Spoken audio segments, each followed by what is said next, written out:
tentar resolver alguns exercícios de exame nacional no subdomínio dos gases e dispersões. Escolhi alguns que achei mais complexos e talvez um pouco mais recentes. Este é de 2022, da época especial. Vamos lê-lo primeiro. Portanto, nesta técnica utilizam-se estações hidropónicas constituídas por várias unidades. Uma determinada unidade hidropónica beneficia de um enriquecimento do ar em dióxido de carbono para valores de 800 ppm em volume. Temos aqui a primeira informação. ppm em volume, 800. Isto é para o ar enriquecido. Também é importante termos isso em mente.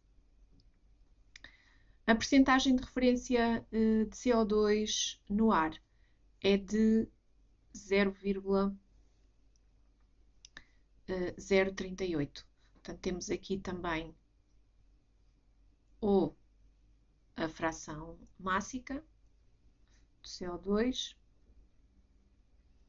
em termos percentuais, ou se quiserem, percentagem em massa, 0,038%. Portanto, isto é o nível de referência, deve dizer respeito à situação de partida. Depois temos, admita que o volume de ar na unidade hidropónica é de 3 decímetros cúbicos. O volume do ar é o volume total da nossa estação. 3 decímetros cúbicos. Nas condições de pressão e temperatura desta unidade, o volume molar é 24,0 decímetros cúbicos por mol. Calcule, e agora aqui é importante pensarmos qual é o objetivo, o aumento da quantidade de CO2. O aumento é uma variação, podia aumentar ou diminuir. Então, a minha pergunta é: calcula o aumento, a variação da quantidade de CO2, caso se proceda ao referido enriquecimento nas condições de pressão e temperatura indicadas. Para eu perceber como é que calculo esta variação, eu preciso da quantidade de CO2 final menos a quantidade de CO2 inicial. Sem as quantidades eu não consigo calcular. Então, basicamente, eu vou precisar calcular a quantidade quando o ar está enriquecido e quando temos o nível de referência. Se eu tenho o volume total, eu posso aplicar aqui do lado esquerdo a expressão do ppm em volume, ou se quiserem a fração volúmica em partes por milhão, que corresponde ao volume de CO2 a dividir pelo volume total vezes 1 milhão, que é 10 elevado à sexta. Se eu substituir, 800 vai ser igual ao volume de CO2 sobre o volume total, ou o volume de ar, que é 3 decímetros cúbicos, vezes 10 à sexta. Matematicamente, vou colocar aqui estes dois, o 3 e o 10 elevado a 6 para o lado esquerdo, 800 vezes 3,0 a dividir por 10 elevado a 6. Cuidado ao colocar o 10 elevado a 6 na calculadora, se calhar é mais seguro fazer 1 vezes 10 elevado a 6. Este cálculo vai-me permitir obter aqui 2,4 vezes 10 elevado a menos 3 decímetros cúbicos. Tenho aqui o volume, mas o meu objetivo é chegar à quantidade. Mas como eu já sei o volume molar, posso trabalhar a expressão do volume molar para determinar o N. O N vai ser o volume que eu acabei de calcular, 2,4 vezes 10 elevado a 3, a dividir pelo volume molar, que eles me dizem que é 24,0. Se eu fizer este cálculo, 1,0 vezes 10 menos 4 mol. Já tenho aqui o N final, porque é a quantidade que existe depois de enriquecermos o ar. Vamos ver quanto é que temos no nosso nível de referência. Em vez de trabalhar o ppmv, vou trabalhar esta fração mássica percentual ou esta percentagem em massa.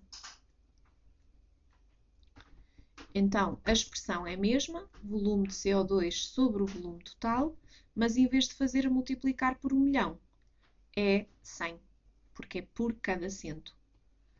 Vou substituir, já vou passar o volume total aqui para o lado esquerdo a multiplicar, a dividir por 100, vai-me permitir obter o volume de CO2. Contas feitas, o volume de CO2, 1,14 vezes 10 elevado a menos 3 decímetros cúbicos. Não estou ainda preocupada com os significativos, porque esta etapa é cálculo intermédio, e no cálculo intermédio eu posso considerar um significativo a mais. Não o fiz aqui do lado esquerdo, mas estou a usar os dados todos na calculadora, portanto vai bater no mesmo sítio. Agora é a mesma lógica, eu uso o volume molar para determinar a quantidade, neste caso a quantidade inicial. Para determinar a quantidade inicial, vou dividir o volume pelo volume molar.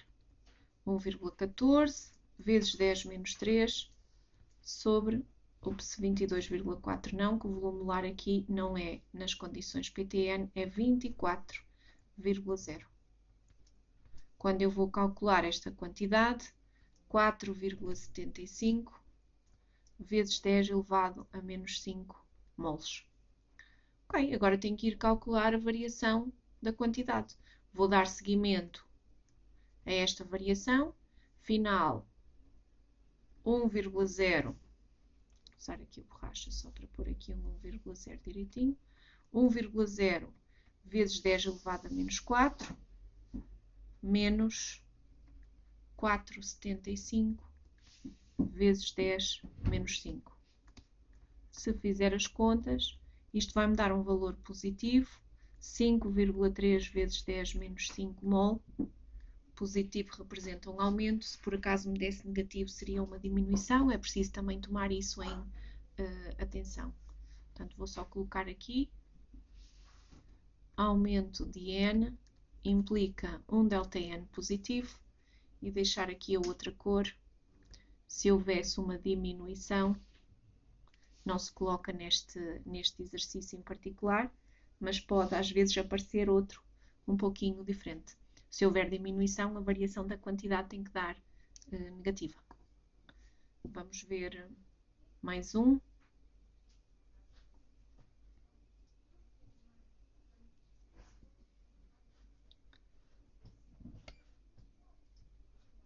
Exercício do exame 2021, da primeira fase. É muito trabalhoso, não tem muitos dados e foi por isso que eu escolhi para resolver. Então vamos ver o que é que ele diz. Dissolveu-se amoníaco em água. Tenho aqui indicação de quem é que é o meu soluto e quem é que é o meu solvente. Não esquecer que a soma do soluto com o solvente vai corresponder à minha solução. Esta ideia já é importante. Tendo-se obtido uma solução de concentração 2,27 mol por decímetro cúbico e densidade 0,98 gramas por centímetro cúbico. Tenho aqui dois dados já importantes. A concentração, 2,27 mol por decímetro cúbico, e a densidade, que é 0,98 grama por centímetro cúbico. Isto a 25 graus Celsius. Vamos à pergunta. Determine o número de moléculas de água. Portanto, eu quero saber o número de moléculas de água. Esta é a minha pergunta. Para eu descobrir o número de moléculas, preciso da quantidade de água vezes o número de Avogadro. Isto é o que eu quero saber. Que existem em 250 centímetros cúbicos de solução. Tenho aqui mais um dado. O volume da solução é 250 centímetros cúbicos. Então, para eu chegar ao meu objetivo, eu preciso da quantidade de água, mas ela não é logo imediata. O que é que eu posso fazer? Eu tenho o volume da solução, mas a minha solução é o todo.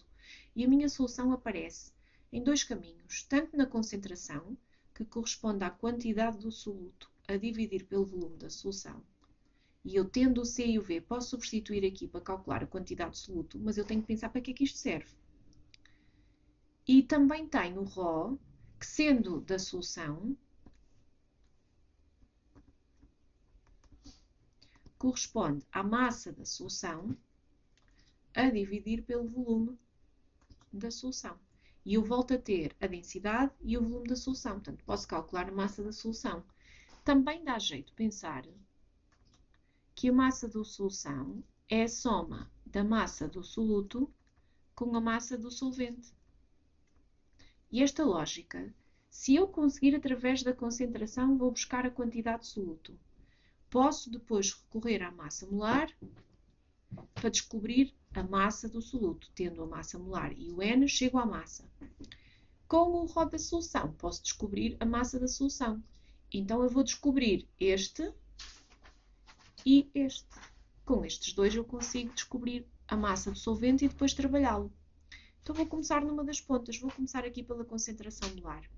2,27 vezes o volume da solução. Cuidado aqui com as unidades, porque se eu olhar para a concentração molar, está em mol por decímetro cúbico e o meu volume da solução está em centímetros cúbicos.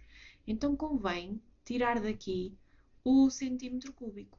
O centi é o 10 elevado a menos 1 para passar para déci. Como são 3 casas, cada casa vale 3, então é 10 menos 3. Vou pôr isto só aqui para baixo, para não consumir espaço desnecessário aqui à frente. Menos 3 decímetros cúbicos. Ninguém está a passar para metros cúbicos, só a passar de centímetros cúbicos para decímetros cúbicos. Então, voltando ao meu cálculo, vezes 250 vezes 10 menos 3, vai-me dar a quantidade de soluto. Se eu fizer esta conta, 2,27 vezes 250 vezes 10 menos 3, vai-me dar 5,675 vezes 10 menos 1 mol.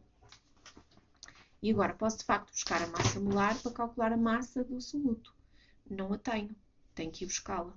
Então, a massa molecular relativa do NH3 é a massa atómica relativa do nitrogênio mais 3 vezes a massa atómica relativa do hidrogênio. Contas feitas, 14,01 mais 3 vezes 1,01. Isto dá 17,04. O que implica que a massa molar tem aquele valor, 17,04 gramas por mol. Então, vindo para aqui, 17,04 vezes a quantidade que passa ali para o lado da massa molar, 5,675 vezes 10 menos 1 igual à massa. Esta massa continua a ser do soluto, vai corresponder 17,04 vezes o 5,675 vezes 10 menos 1, que me vai dar 9,67 gramas. Se eu vier aqui à densidade, o rho da solução é 0,98 vezes o volume da solução. Volto a trabalhar aqui os 250, já não preciso do vezes 10 elevado a menos 3, porque quando eu olho para as unidades da densidade, elas estão em grama por centímetro cúbico. Então eu posso deixar simplesmente esta unidade lá quieta. Só faço conversão se houver necessidade.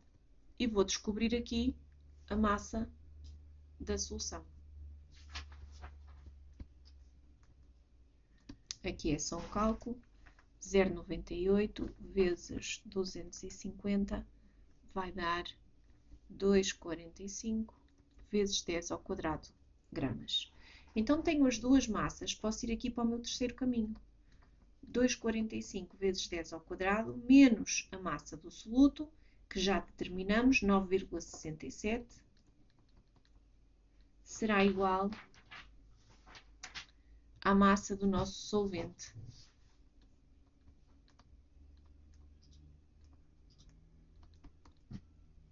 Se eu fizer esta conta, retirar aos 2,45 vezes 10 ao quadrado os 9,67, vou obter um valor de 2,35 vezes 10 elevado, não é menos 2, é 2. Vou buscar aqui uma bolachinha mais pequena. Vezes 10 elevado a 2 gramas. Então, tendo a massa do solvente, se eu usar a massa molar, tenho a massa. A massa molar posso ir buscar, termino a quantidade. E com a quantidade já posso ir terminar o número de moléculas. Então, N é igual à massa sobre a massa molar. A massa molar é a massa do solvente, 2,35 vezes 10 ao quadrado. Preciso da massa molar do solvente. Quem é que é o solvente? É a água. Então, eu só preciso da massa molecular relativa da água. 2 vezes o AR do nitrogênio, mais... Já não tenho espaço ali à frente. Uma vez a massa molecular relativa do oxigênio. O nitrogênio 14,01, o oxigênio 16. Isto vai-me dar o hidrogênio 1,01. Já estou a pensar no carbono. Mais o oxigênio 16. Vai-me dar 18,02. Donde a massa molar 18,02 gramas por mol. E agora vou transferir para aqui esse valor e vou calcular, fazer este quociente que me vai dar 1,31 vezes 10 elevado a 1 mol. E agora já posso chegar ao número de moléculas de água.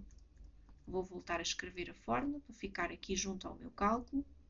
1,31 vezes 10 elevado a 1 vezes 6,02 vezes 10 elevado a 23.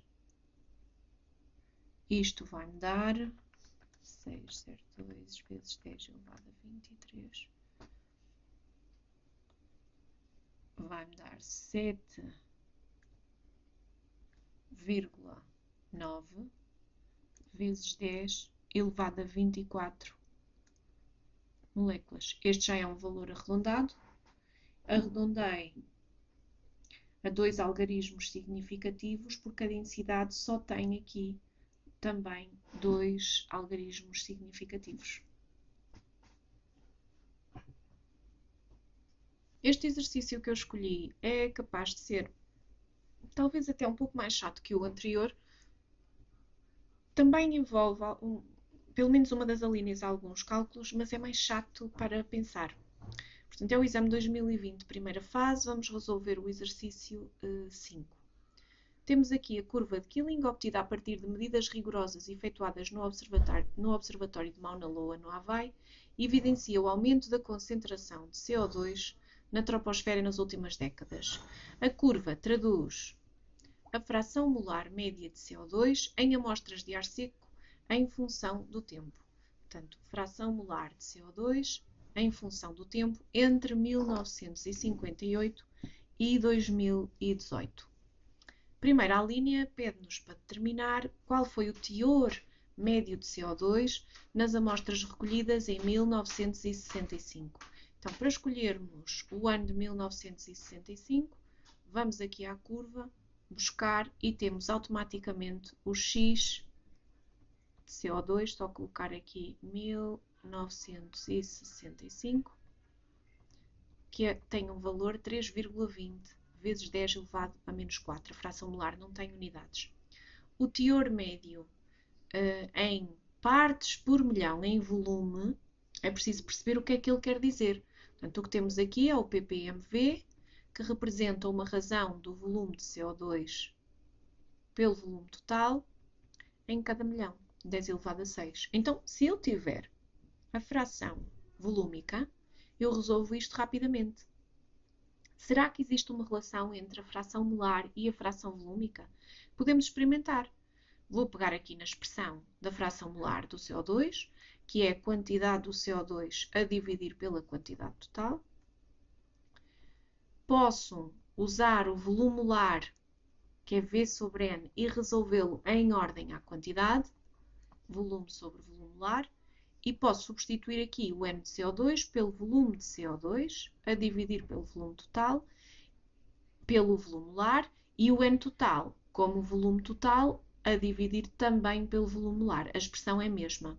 Isto significa que o volume molar podemos simplificar, vamos aplicar o produto dos extremos, que dá o volume de CO2 no numerador, a dividir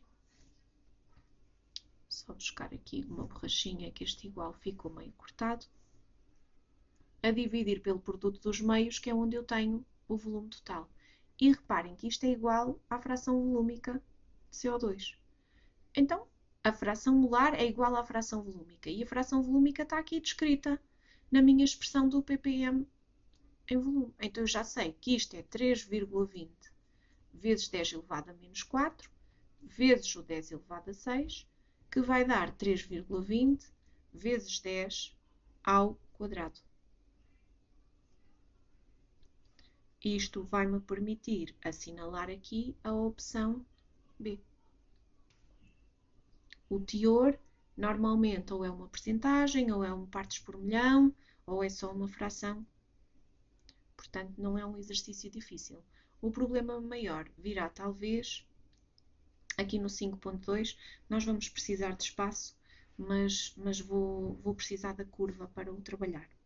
Então, o que é que nós temos no 5.2? Determina a partir da curva, isto implica que eu tenho que usar a curva de Killing, a taxa temporal média. Vamos descodificar isto primeiro. Uma taxa é sempre uma razão. Temporal em ordem ao intervalo de tempo. Média entre 1999 e 2015. Então, a partir de eu vou ter que ir buscar aqui valores para 2015. Este é fácil de chegar. Está aqui. E 1999 será mais chato. Portanto, podemos ir ver aqui a escala. Temos 1, 2, 3, 4, 5 divisórias para 10 anos. Então, significa que cada divisória vale 2 anos. 95, 1997. 1999 estará aqui. Vamos transportar aqui para cima.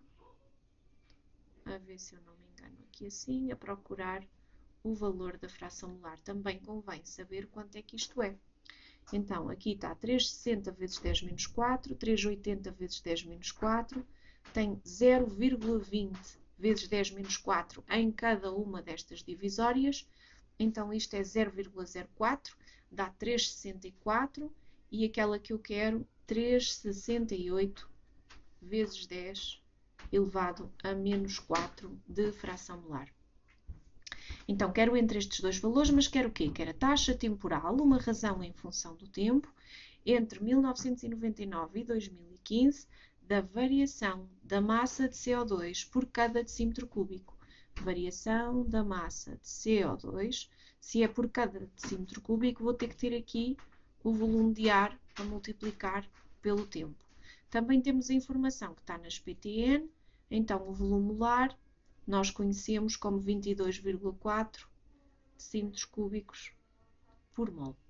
Vou puxar agora isto para cima. Basicamente, tenho que registar aqui o X de CO2 para 1999, que é 3,68 vezes 10 elevado a menos 4, e para 2015, que é 4,00, só olhar aqui um bocadinho para a curva, vezes 10 menos 4. Ok. Então, basicamente o meu objetivo é calcular a variação da massa. Eu vou precisar da massa do CO2. E o que eu tenho aqui é a fração molar para cada ano. Eu vou precisar de dois cálculos, porque esta variação da massa implica determinar a massa de CO2 em 2015 e subtrair a massa de CO2 em 1999. E vou dividir isto pelo volume de ar seco vezes o tempo que passou. Se olhar aqui para as unidades em anos, tudo bem, então, mas eu tenho que encontrar a massa na mesma. Como é que eu vou fazer isso? Vamos pensar na expressão da fração molar. A fração molar do CO2 é o N do CO2 sobre o N total. E o que eu tenho ali nos meus dados, o volume de ar seco, é exatamente o volume total. 1 decímetro cúbico. Mas eu não quero volume de ar seco. Eu quero o N total. Não preciso já do volume total.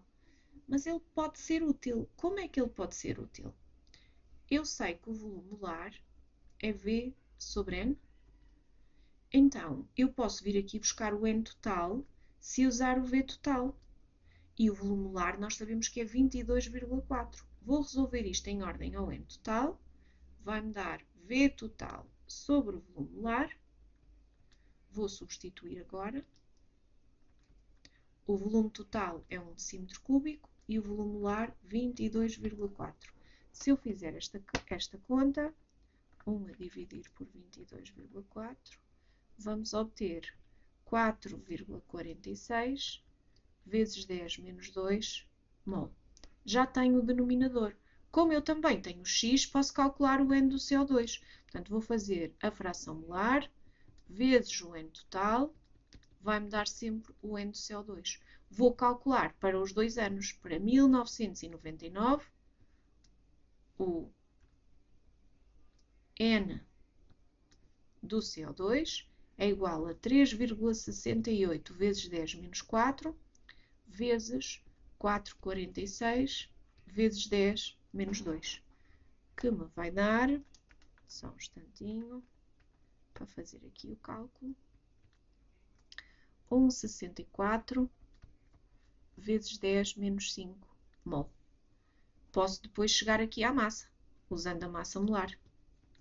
A quantidade vezes a massa molar vai-me dar a massa. Vou precisar da massa molar do CO2. Vou pôr aqui MR do CO2, AR do carbono, mais 2 vezes o AR do oxigênio. Se eu substituir, 12,01 mais 2 vezes 16 vai-me dar 44,01. Então, a massa molar do CO2 é 44,01 grama por mol. Então, já posso buscar aqui a massa do CO2. O 1,64 vezes 10 menos 5, vezes a massa molar, 44,01. Acabar de calcular. 7,23 vezes 10 elevado a menos 4 gramas. Vou fazer a mesma coisa para 2015. A lógica é a mesma. A quantidade de CO2 é igual à fração molar, 4 vezes 10 elevado a menos 4, vezes a quantidade total, 4,46 vezes 10 menos 2. Para quem está surpreendido por eu não ter colocado aqui a expressão, eu tenho em cima e posso só fazer aqui uma chavetinha para dar indicação que eu vou usar a mesma expressão nos 2 anos. Só estou aqui a tentar evitar mais trabalho. Então, 4,46 vezes 10 menos 2, vezes 4,00 vezes 10 menos 4, vai-me dar 1,79 em aproximação, vezes 10 elevado a menos 5 mol. E agora, volto à massa molar para calcular a massa. A expressão é a mesma aqui em cima. Massa de CO2 é igual a 1,79 vezes 10 menos 5, vezes 44,01, que vai dar 7,86 aproximados, vezes 10 elevado a menos 4 gramas. E agora, uma vez que eu já tenho as duas massas, posso voltar aqui para a minha taxa, que é o que eu queria. Então, a taxa, vou produzir aqui igualdade. Em 2015, a massa é 7,86 vezes 10 menos 4, menos 7,23 vezes 10 menos 4, sobre o volume do ar, que eu sei que é 1. Eu posso pensar aqui nas unidades. O que está cá em cima é grama, aqui é 1 decímetro cúbico, vezes o tempo. Tenho que ir calcular o ΔT. Como é que eu vou buscar o tempo? É o tempo final menos o tempo inicial. Como eles pedem no enunciado em anos, é só fazer 2015 menos 1999, que vai dar 16 anos. Então, multiplico aqui o denominador por 16 anos. E agora, contas feitas. Ora, vamos lá ver. 7,86 vezes 10 menos 5, menos 5 não, já estou a fazer a asneira. 7,86 vezes 10 menos 7,86. De onde é que veio o 7,86? Daqui de baixo. Ok. Menos. E agora o 7,23 vezes 10 menos 4. Isto não é menos 6, mas é menos 4. A dividir. 1 vezes 16 é 16. Vai-me dar 3,9 vezes 10 elevado a menos 6 gramas por decímetro cúbico por ano. Aqui o menos 1 ou a barra e o parênteses também serve.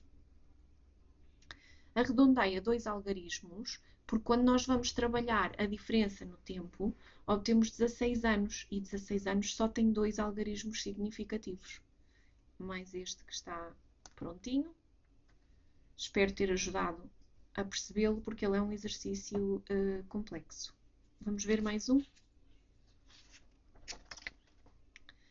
Vamos agora, o último exercício que vou resolver é do exame 2019 da segunda fase. Puxar aqui para o lado, para termos espaço para ir registando. É um exercício também com algumas etapas e o discurso pode ser mais ou menos complexo. Podemos ver mais do que uma solução. Portanto, considere que em cada ciclo respiratório o atleta inspira 0,50 decímetros cúbicos de ar e expira o mesmo volume. Então, primeiro dado, volume de ar inspirado ou expirado, se calhar até é melhor colocar isso aqui. Inspirado é igual ao volume de ar expirado, que é 0,50 decímetros cúbicos. Medidos em condições em que o volume molar de um gás é 25 decímetros cúbicos por mol, não temos as ppm, mas temos a indicação de quanto é que é o volume molar. Considere ainda que as percentagens em volume de oxigênio no ar inspirado e no ar expirado são 21% e 16% respectivamente. Queremos calcular a quantidade de O2 consumida num ciclo respiratório. Como é que eu vou chegar à quantidade consumida? Basicamente, é quanto é que ela diminuiu. Então, é uma variação, tal como aconteceu no exercício anterior, da variação da massa, ou no antes desse, que era o aumento da quantidade, acho eu. Então, basicamente, nós vamos calcular o N do O2, que foi inspirado, que é onde tenho maior quantidade de O2, e vou subtrair a quantidade de O2 expirado. Este é um caminho, mas eu preciso destas duas quantidades. O que é que eu tenho? Tenho aqui uma percentagem em volume, se quiserem uma fração volúmica percentual, fração volúmica de O2 inspirado, que é 21%, e uma fração volúmica de O2 expirado, que é de 16%. Então, eu posso pegar nesta expressão a fração volúmica de O2, desculpem, falta aqui o símbolo do percentual, que é igual ao volume de O2, neste caso inspirado, sobre o volume total, vezes 100 para obter uma percentagem. Então, se o meu objetivo é calcular o volume de O2, vou fazer antes ao contrário, vou pegar aqui na fração volúmica percentual ou na percentagem em volume, vou multiplicar pelo volume total, o volume total é os 0,50 e vou dividir por 100. E tenho o volume de O2 inspirado. Só fazer as contas. 21 vezes 0,50 a dividir por 100, 0,105 decímetros cúbicos. Posso fazer exatamente o mesmo para o expirado. A fração volúmica percentual de O2 expirado é o volume de O2 expirado sobre o volume total vezes 100. Então, 16 vezes os 0,50, que é o volume total, a dividir por 100, vai-me dar o volume de O2 expirado. Então, 16 vezes 0,50 a dividir por 100 dá-me 0,085 80 decímetros cúbicos. E agora tenho vários caminhos. Posso calcular aqui a variação das duas quantidades, mas tenho aqui buscar os dois n's. Mas posso ser um pouquinho mais rápida e calcular a variação do volume de O2. Vou buscar o volume de O2 inspirado e vou subtrair o volume de O2 expirado. Então, 0,105 menos 0,080. Aquele valor menos o anterior, que dá 0,025 decímetros cúbicos. E agora posso simplesmente pegar no volume molar e calculo a quantidade. 0,025, o volume molar era 25, e isto dá-me 1,0 vezes 10 menos 3 mol, ou seja, opção A. Eu tenho que encontrar o caminho mais rápido para resolver isto. Eu podia calcular os dois n's e depois fazer a subtração que tinha previsto aqui inicialmente. Mas também posso fazer isto de outra maneira, porque eu sei que entre o ar inspirado e o ar expirado há uma diferença no teor de oxigênio. E essa diferença é de 5%. Então, basta-me ir buscar a fração volúmica, e esta é uma resolução mais rápida, a fração volúmica percentual de O2 consumido, posso pensar assim, que corresponde à fração volúmica, em termos percentuais, de O2 inspirado, menos a fração volúmica percentual de O2 expirado. Isto vai dar os 21 menos os 16, que são os tais 5%. E agora eu posso pegar nessa percentagem, nesse teor, e aplicar diretamente a regra, volume de O2 consumido, sobre o volume total, vezes 100. E determinar aqui quanto é que é o volume de O2. 5% vezes os 0,05, desculpem, decímetros cúbicos do volume total, a dividir por 100, vai-me dar o volume de O2 consumido, que corresponde a, ora vamos lá ver, 5 vezes 0,5 a dividir por 100, 0,025 decímetros cúbicos. Reparem que é o mesmo valor que nós tínhamos em cima. E agora vou trabalhar o volume molar, tal como fiz em cima, para determinar a quantidade de O2 consumida. Basta usar o volume de O2 e dividi-lo pelo volume molar, 0,025 sobre os 25, e vou obter o mesmo 1 vezes 10 menos 3 mol, que vai bater na opção A. Qualquer uma destas possibilidades pode ser feito. Penso que esta segunda é mais rápida e permite-nos poupar tempo na resolução de exercícios. Espero ter ajudado. Estes exercícios são algo complexos. Os exames mais antigos têm exercícios mais simples de se realizar. Eu escolhi estes que são mais difíceis para cada um fazer de forma individual. Há outros caminhos e vocês podem explorar outras possibilidades.